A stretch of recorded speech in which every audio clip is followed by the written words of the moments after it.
Meron pang susunod na episode to. Meron naman kami project dito sa farm na gagawa kami ng design dito sa bahay na to.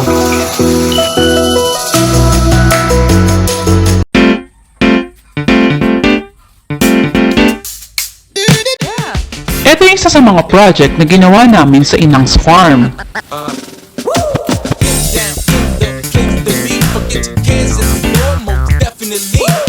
Mula sa mga kahoy na available sa paligid,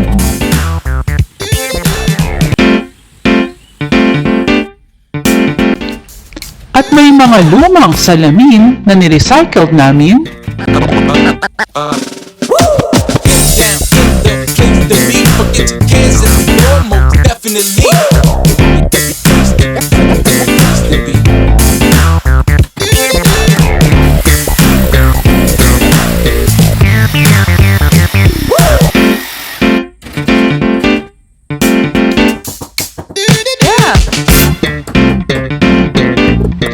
heto ang kinalabasan.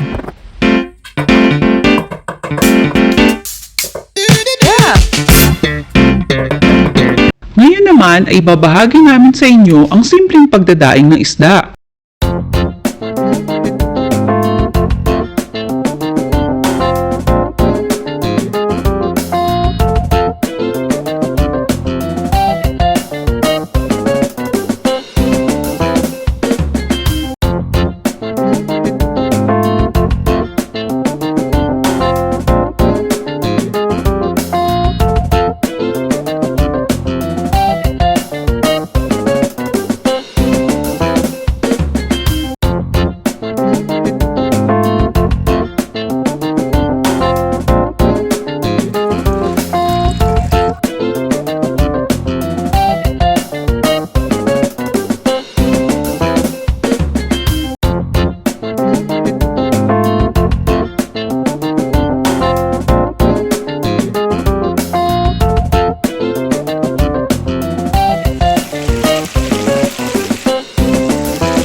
Dahil may pritong dinaing na isda, perfect lang ito kung may kapartner na gulay. Yung na-harvest namin sa saluyot, niluto namin sa oyster sauce.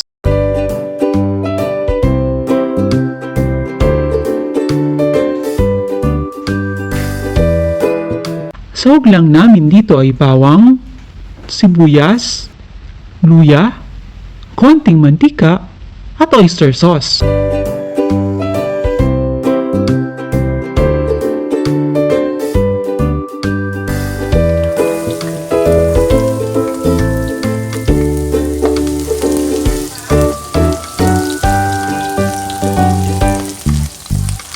Tapos, konting gisa-gisa lang.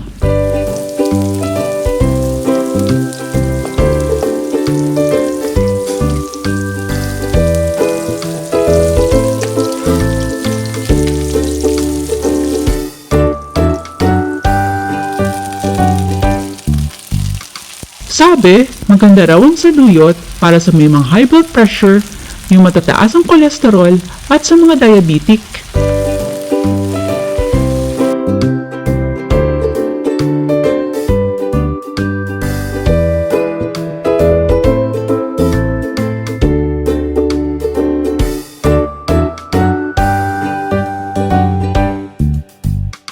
Saluyot daw ang may pinakamataas na content ng omega-3 sa lahat ng mga gulay.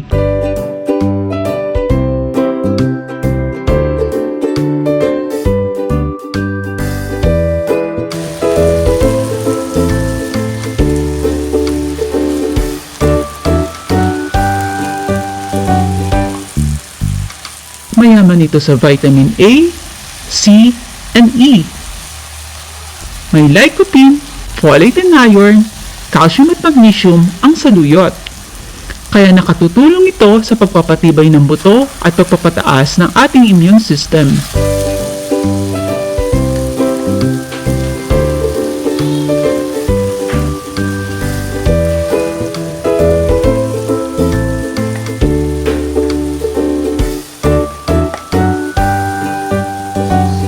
Take note na sikat ang saluyot sa Southeast Asia, Middle East, at West Africa.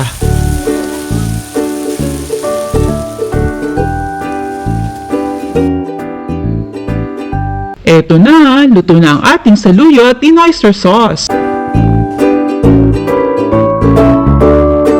Meron pa kaming isang gulay na niluto, ang aming jolly okra.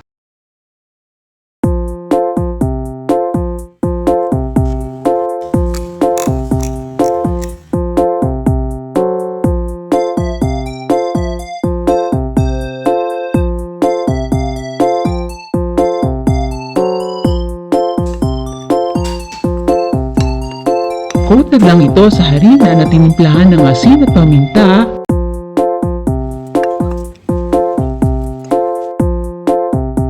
Tinubog sa binating itlog.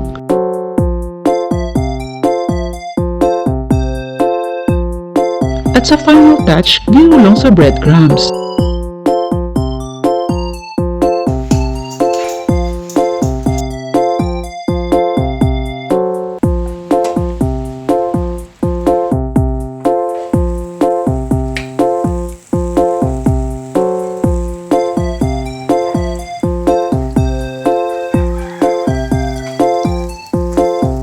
Lutuin hanggang sa maging kulay brown.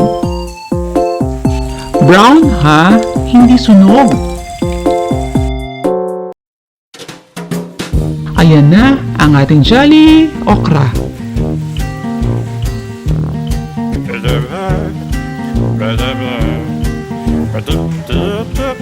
Simpleng lutuin lang, diba? Pero malinamnam at nakakaganang kumain.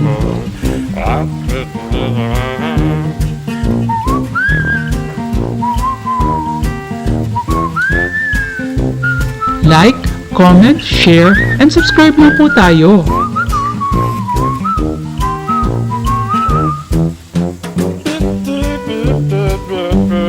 Hanggang sa susunod nating pagkikita dito sa Wok From Home.